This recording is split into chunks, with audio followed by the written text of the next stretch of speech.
నమస్తే అండి. నేను doctor Ratnakar, consultant orthopaedic surgeon, Apollo hospitals, Hyderabad. ఈ మధ్య కాలంలో తరచుగా వినే పదం నీ రీప్లేస్మెంట్. అది రోబోటిక్‌లో చేసుకోవాలా అండి లేదా కన్వెన్షనల్‌లా? దానివల్ల ఏం డిఫరెన్స్? ఏది తొందరగా కోలుకునే అవకాశం ఉంటుంది అని. కన్వెన్షనల్ రీప్లేస్మెంట్ ఎప్పుడు చెప్పక్కర్లేదండి. అది చాలా సక్సెస్ రేట్ ఉంది. అందరూ చేసుకుంటూనే ఉన్నారు. కొన్ని సంవత్సరాల నుంచి 25, 30 సంవత్సరాల నుంచి మంచి సక్సెస్‌నే ఇచ్చింది. ఇప్పుడు తరచుగా వినే పదం రోబోటిక్. రోబోటిక్ వల్ల ఏంటి అడ్వాంటేజ్ అని అంటే రికవరీలో.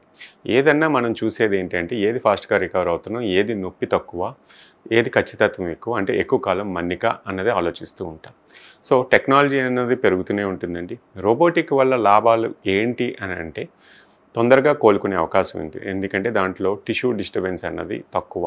ఎంత మనకి కాలు అలైన్మెంట్ అంటాం. అంటే కాలు పర్సన్ యొక్క అలైన్మెంట్ స్ట్రెయిట్‌గా లైన్ చూస్తే కొంతమందికి స్ట్రెయిట్ ఉంటే కొంతమందికి క్రాస్‌గా ఉండే అవకాశం ఉంటుంది. ప్రతి మనిషికి ఒకేలా ఉండే అవకాశం లేదు. ఈ పర్సనలైజ్డ్ అలైన్మెంట్ అంటే ఒక పర్సన్‌కి ఎటువంటి అమరిక కావాలన్నది రోబోట్ ఇవ్వగలుగుతుంది. కన్వెన్షన్‌లో అందరికీ ఒకే పద్ధతిలో జరుగుతుంది కాబట్టి చిన్న డిస్సాటిస్ఫాక్షన్ ఎక్కడో ఉంటుంది.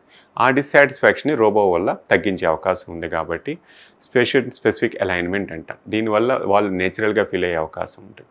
రోబోటిక్‌లో కట్స్‌లో చిన్న మార్పులు జరుగుతూ ఉంటాయి మన కన్వెన్షనల్ కన్నా. అంటే ఖచ్చితత్వం ఎక్కువ వల్ల కూర్చునే విధానం కానీ, ఆ ఇంప్లాంట్ మనం పెట్టేది కానీ, తర్వాత నాణ్యత కానీ ఎక్కువ కాలం మన్నిక వచ్చే అవకాశం ఉంటుంది.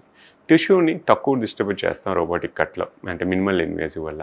దీనివల్ల ఏంటంటే నొప్పి తక్కువ, తొందరగా కోలుకునే అవకాశాలు ఎక్కువ ఉన్నాయండి. రోబోటిక్‌కి, కన్వెన్షనల్‌కి ఈ డిఫరెన్స్ అండి. రెండూ మంచివే, చాలా కాలం మన్నిక వచ్చినవే. రోబో వల్ల డిసడ్వాంటేజ్ అయితే లేదండి.